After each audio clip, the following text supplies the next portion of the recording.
y vamos a hablar de un episodio que ocurrió el 16 de diciembre del 2006.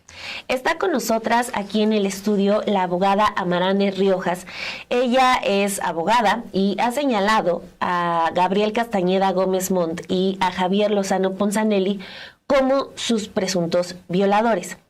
Ella informó en un episodio que ya contó en múltiples ocasiones que fue drogada y violentada sexualmente por estos dos abogados el pasado 16 de diciembre del 2016, pero como ocurre con muchos otros casos, naturalmente a veces las mujeres pues no denuncian por temor a lo que le pueda pasar, no a los abusadores, sino a ellas mismas, que sean criticadas en sus ámbitos de la escuela, laborales, hasta en los familiares, o que incluso pudiera haber algún daño. Entonces, de todo esto, pues vamos a hablar con Amarande Riojas, a quien le damos la bienvenida a este espacio. Amarande, muchísimas gracias por venir a Café. Muchas gracias por recibirme y por escuchar mi historia, por tenerla al tanto y por permitir que la gente se entere de este tipo de cosas, porque creo que es fundamental que todas las mujeres, que todos los hombres del gremio también, sobre todo, nos demos la oportunidad de siempre alzar la voz. De por más miedo que tengamos, alzar la voz, decir las cosas como son y no tener miedo, ¿no? Ante estas adversidades.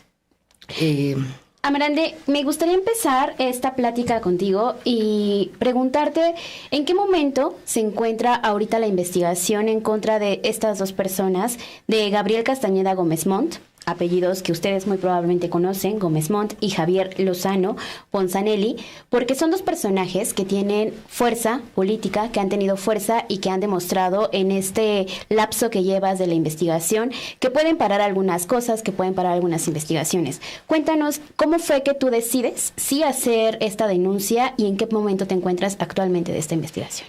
Bueno, yo decido hacer esta denuncia el 21 de mayo del 2021, más o menos, o por ahí esas fechas. Y decido hacerlo porque me doy cuenta que justamente uno de ellos, Gabriel, iba a representar a una víctima de violencia sexual. Y yo me entero porque justamente ese caso sale en las noticias, etcétera, pero llega a mí porque yo conozco otra víctima de ese mismo agresor, ¿no? De ese youtuber famoso que fue agresor sexual de otra youtuber famosa, ¿no?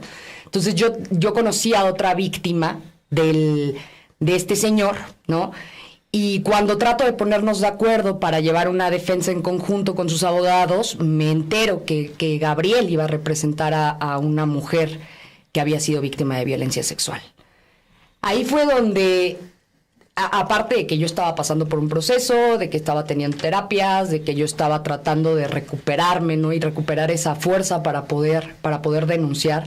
Pero ahí es donde todo me queda claro. Y donde me doy cuenta que mi silencio, y el silencio en general, hace que estas personas que tienen poder se vuelvan ahora aliados y crean que son aliados de las mujeres y las representen para cubrirse, para cubrir lo que realmente ellos hacen, ¿no? Entonces es cuando algo en mí me dice, Amarande, basta. No puedes seguir lastimándote, no puedes seguir ocultando lo que pasó, tienes que enfrentarlo por ti y por otras, ¿no? Porque no podemos quedarnos callados, ya.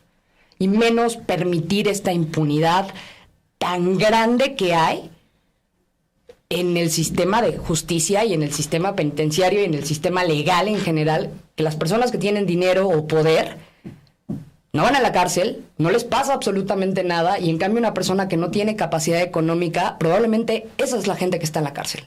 Esa es la gente que está en la cárcel, ¿no? Entonces, ¿qué tenemos? ¿Un derecho selectivo? Eso es lo que yo me pregunto, ¿no? Entonces, ahí fue donde yo decidí completamente que tenía que hacer algo, que tenía que defenderme, y fue que decido denunciar, ¿no? Yo en ese momento estaba trabajando en un despacho, presenté mi denuncia y al día siguiente me corrieron del despacho, ¿no? Entonces, fue muy fuerte para mí darme cuenta de que iba a cargar mucho peso y que probablemente ya no iba a volver a tener la misma capacidad laboral o el mismo a lo mejor ganas de trabajar en un despacho como había venido trabajando, porque pues estas situaciones me sobrepasaban, ¿no? Y me lastimaban demasiado. Actualmente estamos presentando un amparo en contra de un juez, Agustín Rodríguez Beiza. Es un juez que ha sido acusado de abuso sexual. Es un juez que es misógino, es un juez que ya en una audiencia previa de forma se había declarado, había dicho que desde su perspectiva no había ejercicio de la acción penal, sin conocer siquiera los argumentos de mi abogado. O sea, porque mi abogado no iba a dar en ese momento argumentos de defensa cuando, o sea, bueno, de defensa, cuando realmente en ese momento lo que iba a pasar era solamente de forma, la audiencia, y que ellos obviamente buscaban la no vinculación, bueno, el no ejercicio de la acción penal, y nosotros buscábamos, por supuesto, pues que sí se vinculara a proceso. Pasamos esa etapa y después nos vuelven a poner al mismo juez, al juez Beiza, para la vinculación a proceso. Ese mismo día, antes de que nosotros nos recusáramos de este juez, no llega la defensa de Javier, no se presenta, y el juez, en vez de dar cualquier otra en vez de dictaminar algo acorde, decide diferir la audiencia sin más, ¿no? Sin ningún tipo de sanción, medida de apremio, nada, la difiere. Así fue lo único que les dijo. La difirió, o sea, dijo, no está la defensa de Javier, entonces diferimos la audiencia, ¿no? Nosotros vimos esta oportunidad justamente para presentar un recurso y que se recusara, obviamente, el juez, que cambiaran al juez, ¿no? Porque, pues, obviamente es una persona que está influenciada, que es una persona que ya tiene un criterio de apoyar a los imputados de delitos que implican violencia sexual hacia la mujer. Y esto, pues, evidentemente es lo que estamos peleando hoy en día, ¿no? Tenemos un amparo, evidentemente él no aceptó recusarse, y entonces nosotros tuvimos que presentar un amparo que está en trámite en este momento para que no sea él el juez que conozca de la vinculación a proceso de Javier y de Gabriel, porque evidentemente él va a volver a determinar un no ejercicio o va a determinar en contra de mi persona, ¿no? Sin siquiera, yo creo, de valorar las pruebas, ¿no? Y eso es lo que exigimos, ¿no? Al Poder Judicial, justicia, y exigimos imparcialidad, que no haya este tipo de... Porque ellos, porque muchas veces pasa que los despachos grandes, sobre todo, o que tienen ya años y años de tener influencias, de comer con estos jueces, de llevarse con ellos, pues ya tienen una relación, ¿no? Y eso es lo que a veces no vemos, la gente no ve esa parte, ¿no? Que también puede haber una influencia en el Poder Judicial, por más que parezca que no.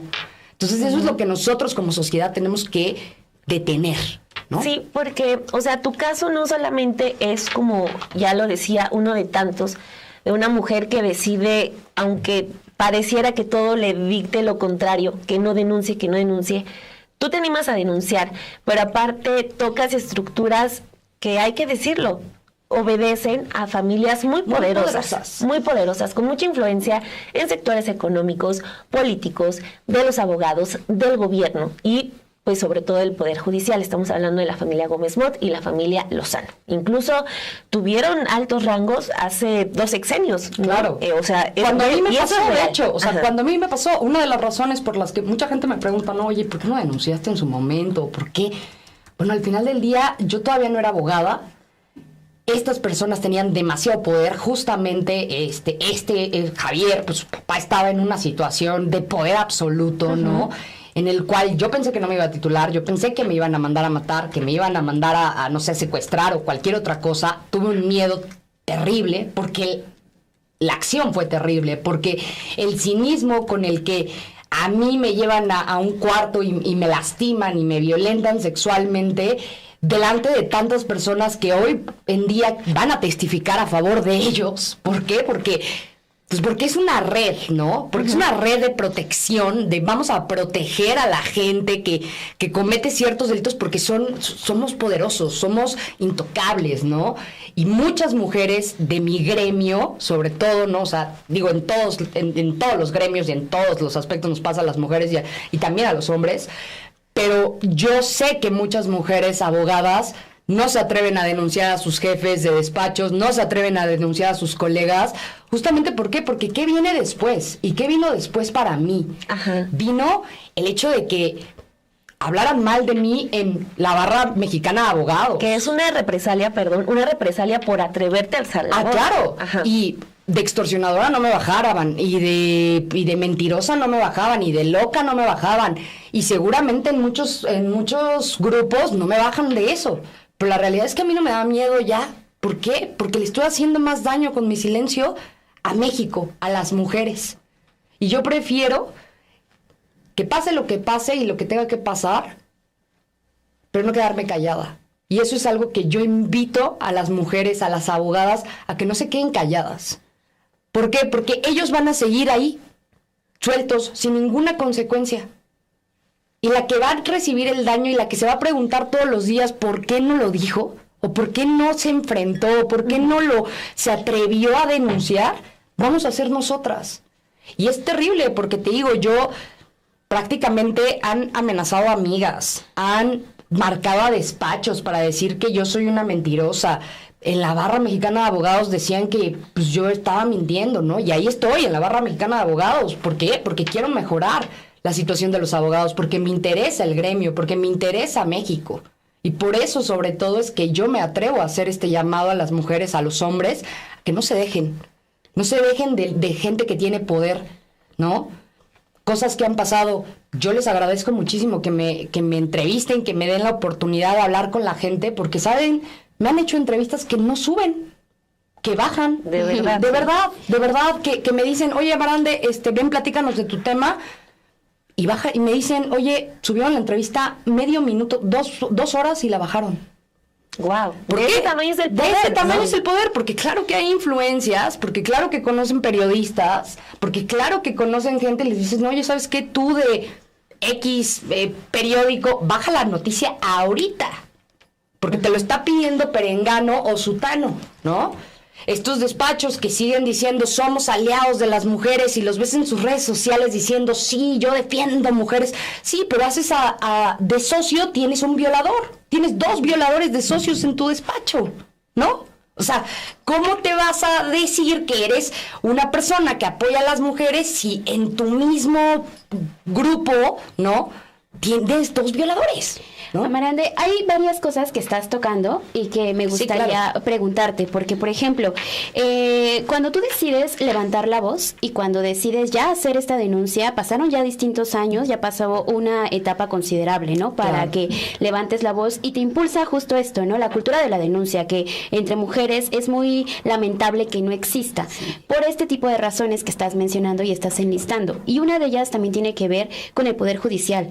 Porque lo que tú estabas mencionando hace un momento tiene que ver con toda esta parte y esta otra violencia institucional a la cual te enfrentas, que es ahora que tu mismo gremio te esté señalando y te esté diciendo no. Claro. Esa es una. La que sigue y en la que estás ahorita metida es en la violencia que está ejerciendo también el Poder Judicial para no leer esta carpeta de investigación bajo un término que tiene que ver con violencia de género, violencia hacia las mujeres, y que es algo que se tendría que estar realizando. ¿Te imaginaste también esta violencia que ibas a sufrir en el Poder Judicial? Fíjate que fui un poco ingenua, ¿no? ¿Por qué? Porque yo, cuando estaba en la parte del proceso, de la investigación inicial, ¿no? Antes de que se propusiera la vinculación a proceso de estas personas, yo sufrí mucho con la fiscalía, muchísimo. Yo denuncié terribles actos de corrupción desde el día 1 de mi procedimiento, casi hasta los últimos días donde me cambiaron a la Ministerio Público porque una renunció y mandó al no ejercicio de la carpeta. No. Cosas que de verdad algún día tendré el tiempo para escribir a lo mejor un blog para que la gente se entere y sepa cómo cuidarse de esta situación o algo. Pero las fiscalías evidentemente están así, o sea, llena de corrupción, o sea, completamente tenemos una corrupción terrible que la fomentan estos grandes despachos que llegan con dinero y se lo dan a los ministerios públicos, que llegan con sus influencias, con su poder y controlan todas las investigaciones iniciales. Yo que decía, cuando llegue al Poder Judicial me va a escuchar un juez honesto, imparcial, voy a poder tener un juicio justo, ¿no? O sea, no estoy diciendo, oigan, métanlos a la cárcel mañana. No, estoy diciendo, a ver, yo como abogada, vamos a llevar un proceso justo. Porque además es eso, conoces las leyes. Claro, ¿no? Y sabes qué camino Soy tomar. abogada penalista, ¿no? Entonces, al final del día, ¿qué pasa? Me doy cuenta cuando me toca este juez, que digo, no puede ser que el Poder Judicial tenga en sus filas para resolver casos de violencia sexual a una persona que ya fue acusada por un delito de esa índole. O sea, es imposible creerlo, ¿sabes? O sea, voy a poner de juez a un homicida cuando ya mataron a tantas personas. No sé, o sea, son cosas ilógicas que no puedes entender cómo el Poder Judicial, ¿no? Y el presidente del tribunal y todo lo que significa la parte administrativa, no pueden decir, oye, esta persona no puede conocer ya de casos de violencia sexual, ¿no? Primer golpe. Segundo golpe, te das cuenta que hasta el juez conoce de nombre a tus agresores, al despacho. Entonces empiezas a decir, oye, a lo mejor estos ya se conocían desde antes, ¿no? A lo mejor ya tenían una relación, ¿no? Que no es raro. Que no es raro. Entonces te empiezas a dar cuenta de que sí, estos grandes despachos pues ya tienen controlado muchísimo el tema del procedimiento, ¿no? Mínimo hasta la investigación inicial. Digo, ya cuando llegas a lo mejor a un colegiado, etcétera, a lo mejor ya te topas con gente que a lo mejor ya tiene otra preparación más alta y que a lo mejor resuelve de mejor manera, ¿no? Pero es impresionante que tú creas, o sea, que tú veas por la vida creyendo que sí, que tenemos jueces justos en México. Híjole, seguramente los hay. Y digo, no voy a decir que todos los jueces, pero en mi experiencia personal, que me tocó al menos a mí, pues sí va en contra de todo, de toda la lógica común, ¿no? Entonces, sí, el Poder Judicial, yo le hago un llamado, ¿no? Sobre todo a que analice esto. Imagínense la magnitud de esto que nos está contando Amarande. Estoy leyendo esta nota de La Jornada de Laura Gómez, de este episodio que ya nos detallabas ahorita, del juez Edgar Agustín Rodríguez Beiza, que llega y dice de antemano, yo no los voy a vincular a proceso. A estos dos personajes, Gabriel Castañeda Gómez Montt y Javier Lozano Ponzanelli. ¿Cuál es el mensaje para las víctimas? O sea, la justicia es para los de la élite, para ustedes, allá vemos cuándo. Sí, ¿no? O sea, y al final del día todavía no dio la oportunidad de que se pronunciara porque la defensa de Javier nunca llegó. Cuando tenían 30, estoy exagerando, pero 3 abogados afuera, que mi mismo abogado reconoció y vio y se lo dijo al juez. Y de todas maneras dijeron, no, pues vamos a diferir la audiencia, vamos a darles más tiempo, ¿no? Entonces ahí fue donde nosotros dijimos, oye, no importa el tiempo que nos tardemos, que implica sufrimiento para mí, que implica, obviamente, pesar, que siga la injusticia en pie y pues vamos a tener que presentar un amparo, que quién sabe cuánto tiempo tarde ahora. Y entonces estas personas siguen creyendo que jamás van a ser tocados, que jamás va a pasar absolutamente nada, ¿no?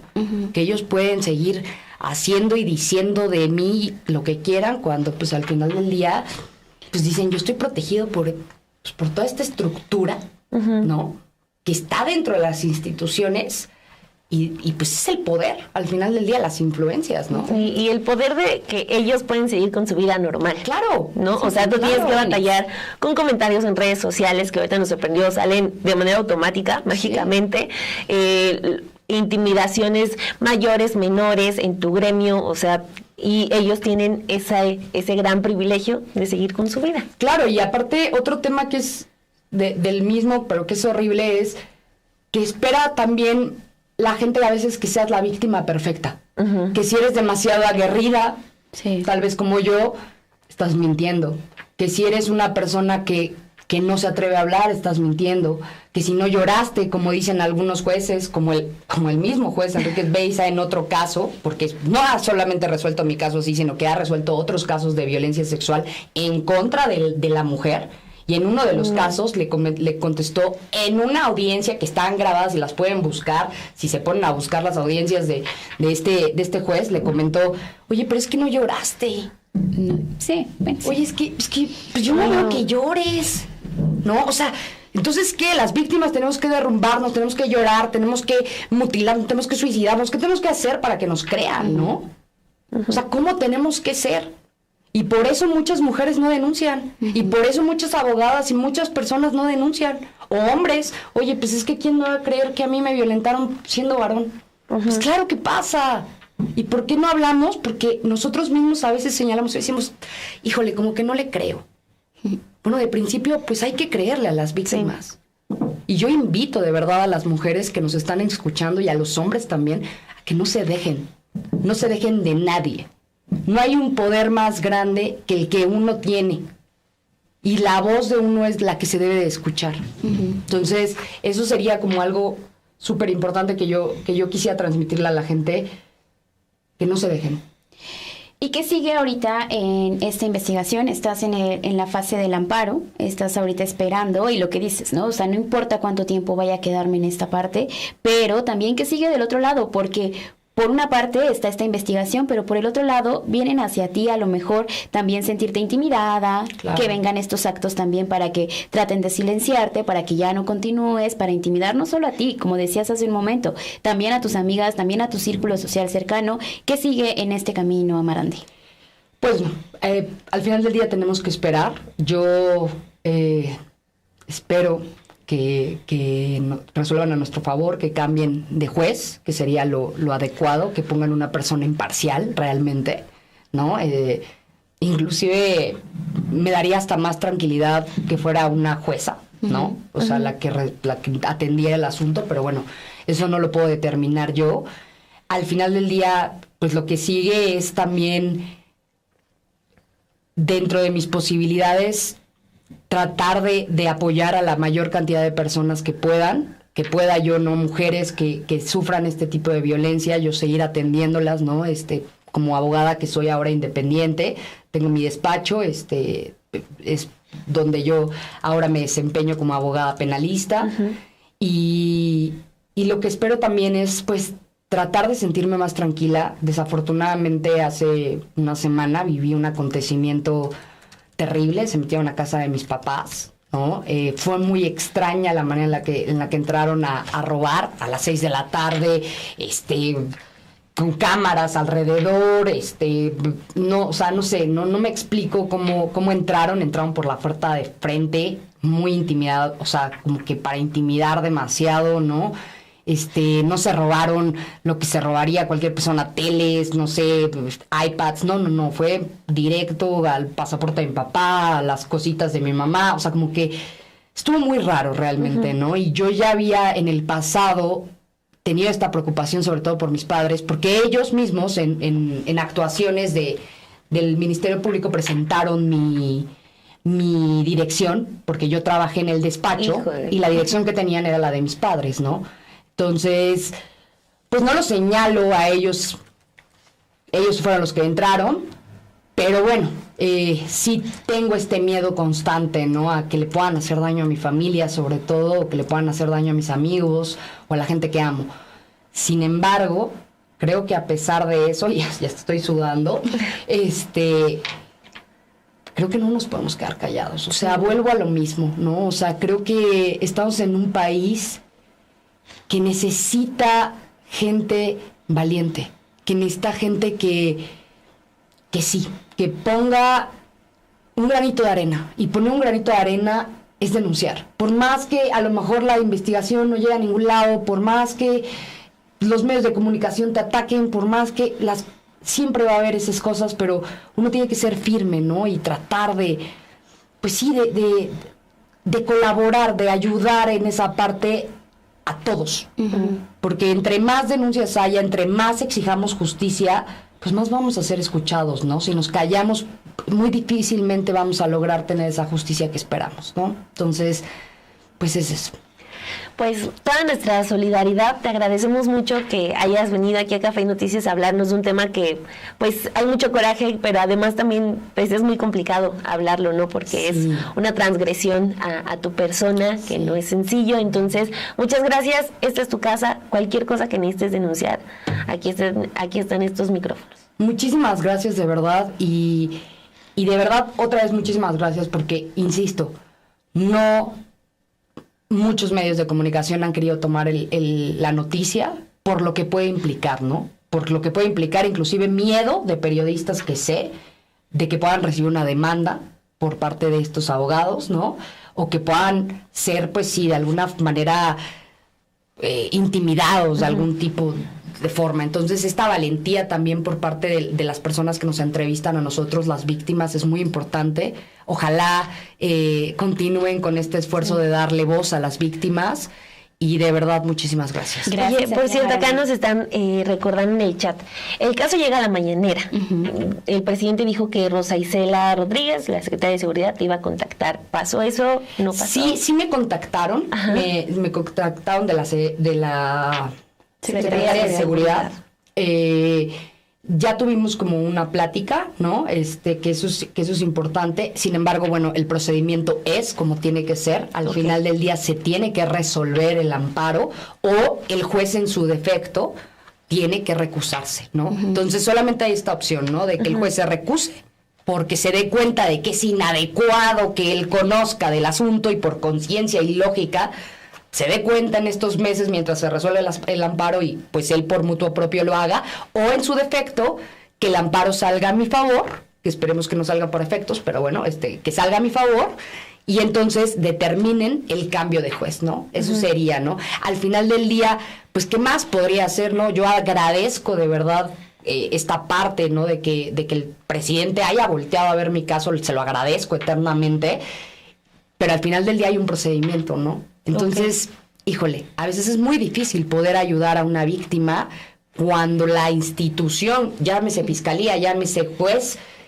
ya están, pues sí, a lo mejor no decir en la corrupción, pero sí ya están influenciados de alguna forma, ¿no? En resolver de una determinada manera. Entonces, pues sí, eso es importante. Sí, por supuesto, quiero agradecer también al presidente porque, pues, el poner la atención a una víctima de esto es algo que a mí me sorprendió y que me encanta ver que tenga esta disponibilidad para las víctimas, pero sí, al final del día es un proceso que se tiene que seguir, ¿no? Y ahí estamos. Muchísimas gracias, Amarante, por estos minutos. Y como te dijo Dani, aquí vas a tener siempre tu espacio para seguir hablando y sin duda, a que aquí los micrófonos siempre van a estar abiertos. Muchas gracias, de verdad.